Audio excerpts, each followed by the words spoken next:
Question number 15 में दिया है कि आकृति 12.33 में, ये आकृति दिया है 12.33 में, बोला है ए बी सी त्रिज्या 14 सेंटीमीटर वाले एक वृत्त का चतुर्थांश है। या जो ए बी सी देखो ऐसे, इस तरह नहीं, ए बी सी तो एक त्रिभुज है ना, ऐसे आएगा ए बी, ये वाला सी यहाँ से देखो, यहाँ से घूमेगा, ए बी सी त्रिज्या कितना सेंटीमीटर जी, 14 सेंटीमीटर वाला एक वृत्त का चतुर्थांश है। और बोला है BC को व्यास मानते हुए, किसको व्यास मानते हुए, BC को व्यास मानते हुए एक अर्धवृत्त खींचा गया है। ये BC को व्यास मान लिया गया है, इसके ऊपर एक क्या बनाया गया है, ऊपर ये अर्धवृत्त बना दिया गया है। बोला है खींचा गया है, छायांकित भाग का क्षेत्रफल ज्ञात कीजिए। क्या बोला है कि छायांकित भाग का क्षेत्रफल ज्ञात कीजिए। और बोला है कि यह 14 सेंटीमीटर वाला ABC एक क्या है, अर्धवृत्त है। सबसे बढ़िया एक यहाँ पे हम पॉइंट ले लेते हैं P, क्या चीज़ जी, P, ठीक है।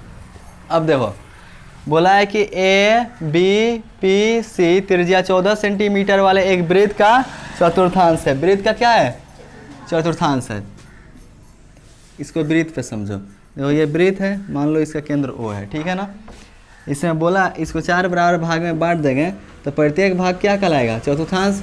देखो यहाँ पे पॉइंट दिया है A, यहाँ पे दिया है C और यहाँ पे दिया है B। बोला है कि ABC, ये ABC त्रिज्या 14 सेंटीमीटर वाला एक वृत्त का क्या हो गया, ये चतुर्थांश है ना, चतुर्थांश। देखो फिर इसमें क्या किया, B को C से मिला दिया है, ऐसे B को C से ऐसे मिला दिया, ठीक है। जब B से C को मिला दिया तो यह ABC एक क्या बन गया, इधर त्रिभुज बन गया।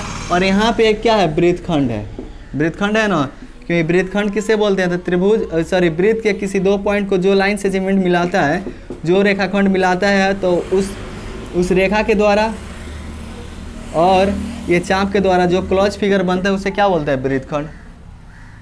तो ये क्या हो गया, वृत्तखंड हो गया, वृत्तखंड हुआ ना, क्लियर है। ये वाला भाग वृत्तखंड, तो इसमें वृत्तखंड कौन होगा, ये BPCB क्या कहलाएगा, वृत्तखंड कहलाएगा। देखो ये दोनों वृत्तखंड है ना, कोई दिक्कत। अब BC को व्यास मान लिया गया है, क्या चीज़ मान लिया गया है, व्यास।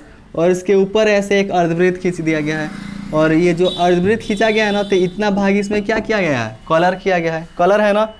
तो बोला है कि छायांकित भाग का क्षेत्रफल निकालिए। तो ये वाला भाग क्या है, वृत्तखंड है, ये वाला भाग वृत्तखंड है, वृत्तखंड है ना। तो छायांकित भाग का क्षेत्रफल निकालने के लिए इस पर एक अर्धवृत्त खींचा गया है। तो अर्धवृत्त के क्षेत्रफल में से, किस में से, अर्धवृत्त के क्षेत्रफल में से इस वृत्तखंड का क्षेत्रफल घटा देंगे तो छायांकित भाग का क्षेत्रफल आ जाएगा, क्लियर है। और BC क्या है जी, इसका व्यास है। तो अर्धवृत्त का त्रिज्या क्या है, तुमको मालूम है, नहीं ना मालूम है। BC जब इसका व्यास है, BC के बारे में कुछ बोला नहीं है, तो इसका व्यास तुमको नहीं मालूम है कि अर्धवृत्त का व्यास क्या है, तो उसका त्रिज्या भी नहीं मालूम है। तो त्रिज्या चाहिए ना, पहले ये देखो तुमको करना क्या है, अर्धवृत्त के क्षेत्रफल में से वृत्तखंड का क्षेत्रफल घटाना है ना।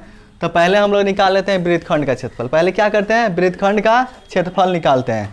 तो वृत्तखंड का क्षेत्रफल, इसका क्षेत्रफल निकालने के लिए क्या करना होगा जी, तो यहाँ पे पॉइंट P लिए हैं, तो चतुर्थांश ABPC के क्षेत्रफल में से, चतुर्थांश के क्षेत्रफल में से त्रिभुज ABC का क्षेत्रफल घटाएंगे तो वृत्तखंड का क्षेत्रफल आ जाएगा ना, क्लियर है ना। चतुर्थांश की त्रिज्या कितना दिया है, 14 सेंटीमीटर।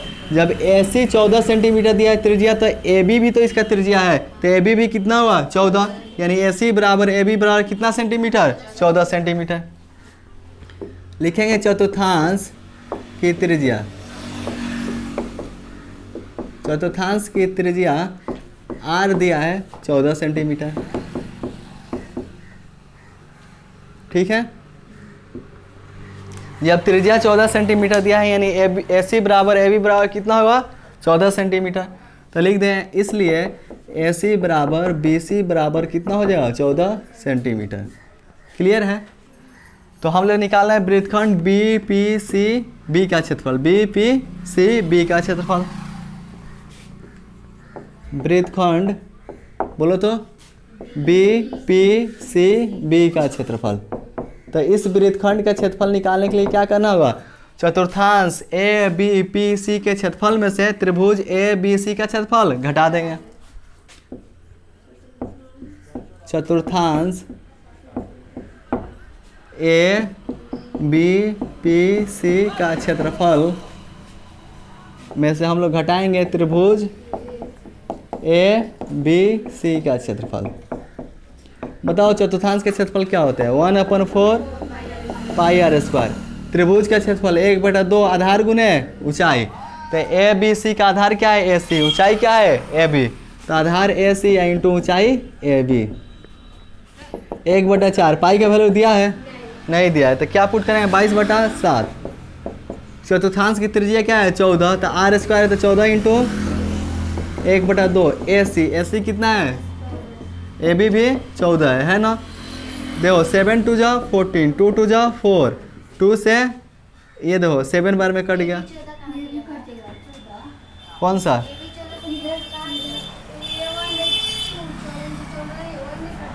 2 7 जा 14, ये देखो तो इधर क्या बच गया 22 इंटू 7, 14 इंटू 7, 7 दूना 14 के 4, 7 दूना 14 1 15, और 14 7 क्या होता है 98, घटाओ 14 में से 8 गया 6, ये हो गया 4 यानी 14 में से 9 गया 5 सेंटीमीटर स्क्वायर।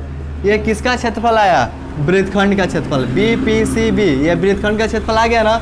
अपने को चाहिए छायांकित भाग का क्षेत्रफल, तो छायांकित भाग का क्षेत्रफल निकालने के लिए क्या करना होगा, अर्धवृत्त के क्षेत्रफल में से वृत्तखंड का क्षेत्रफल घटाना होगा। तो वृत्तखंड का तो मालूम चल गया, अब निकालना है अर्धवृत्त का क्षेत्रफल कितना है। ठीक है, तो सबसे पहले अर्धवृत्त का क्या मालूम होना चाहिए, त्रिज्या। तो त्रिज्या मालूम है नहीं, लेकिन बोला है ना कि बी सी क्या है, अर्धवृत्त का व्यास है। तो बी सी किस में है, त्रिभुज बी ए सी में है ना, त्रिभुज बी ए सी में बी सी है। तो बताओ तो बी ए सी में बी सी है और ये वाला केंद्र कितना डिग्री का है, 90 डिग्री का। तो ये कितना होगा 90, तो लिखेंगे समकोण त्रिभुज बी ए सी में 90 के सामने वाला क्या होता है, hypotenuse. Hypotenuse square equal to perpendicular square plus base square. तो लिखते हैं त्रिभुज समकोण त्रिभुज बी ए सी में, बी ए त्रिभुज बी ए सी में, ठीक है ना। बी ए सी में क्या होगा जी, B C square equal to A B square plus A C square, Pythagoras परिमेय से। B C square equal to A B square plus A C square. अगर लिखना हो तो इधर लिख देना पाइथागोरस परिमेय से। क्लियर है। तो देखो इसमें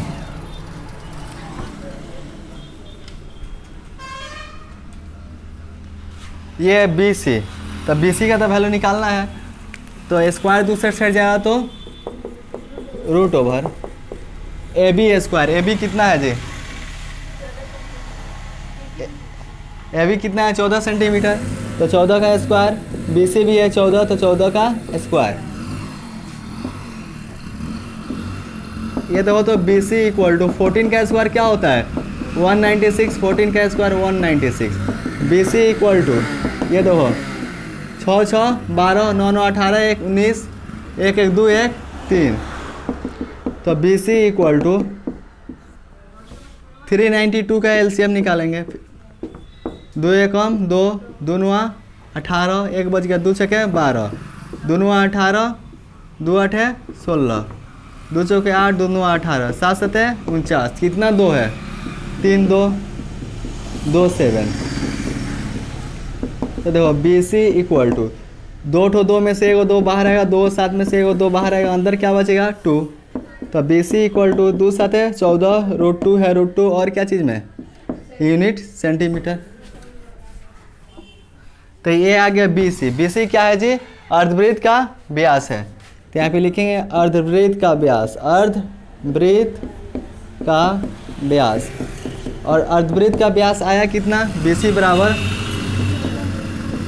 14√2 सेंटीमीटर। तो इसका त्रिज्या निकाल लेते हैं, इसके त्रिज्या को कैपिटल आर लिखते हैं। आर इक्वल टू क्या होगा 14√2/2, व्यास को आधा कर देंगे, 2 7 14, क्या आ गया 7√2 सेंटीमीटर। अब निकाल रहे हैं छायांकित भाग का क्षेत्रफल, तो लिखते हैं छायांकित भाग का क्षेत्रफल। तो छायांकित भाग का क्षेत्रफल निकालने के लिए क्या करेंगे, अर्धवृत्त के क्षेत्रफल में से, किस में से, अर्धवृत्त के क्षेत्रफल में से वृत्तखंड बी पी सी बी का क्षेत्रफल घटाएंगे। तो लिखेंगे अर्धवृत्त का क्षेत्रफल माइनस वृत्तखंड बी पी सी का क्षेत्रफल, बी पी सी बी का क्षेत्रफल। अर्धवृत्त का क्षेत्रफल होता क्या है, 1/2 पाई आर स्क्वायर माइनस वृत्तखंड का क्षेत्रफल बी पी सी बी का क्षेत्रफल वृत्तखंड का कितना है 56 निकाल चुके हैं, तो ये 56 क्लियर है। देखो 1/2 है 1/2 पाई का वैल्यू 22/7 आर स्क्वायर कितना है स्मॉल आर, ये देखो ये अर्धवृत्त के क्षेत्रफल के ये सॉरी त्रिज्या क्या माने कैपिटल आर ना, कैपिटल आर कितना है, तो यहाँ पे 7√2 इंटू 7√2 लिख देते हैं, अब माइनस वृत्तखंड का क्षेत्रफल 56 है तो 56 7 7 कट गया, 2 से 11 बार में कट गया, ऊपर बच गया 11 इंटू देखो 7 है तो 7 और √2 से √2 में मल्टीप्लाई करेंगे, रूट से रूट हट गया क्या बच गया 2 और 56 है तो 56 क्लियर है। ये देखो 11 दूना 22 और 22 में 7 से गुणा करेंगे कितना हो जाएगा 154 अब माइनस 56 है तो 56 जिसको घटाएंगे देखो 14 में से 6 गया 8 ये हो गया 14 14 में से 5 गया 9 कितना है 98 सेंटीमीटर स्क्वायर। तो लिख देंगे अतः छायांकित भाग का क्षेत्रफल इक्वल टू 98 सेंटीमीटर स्क्वायर।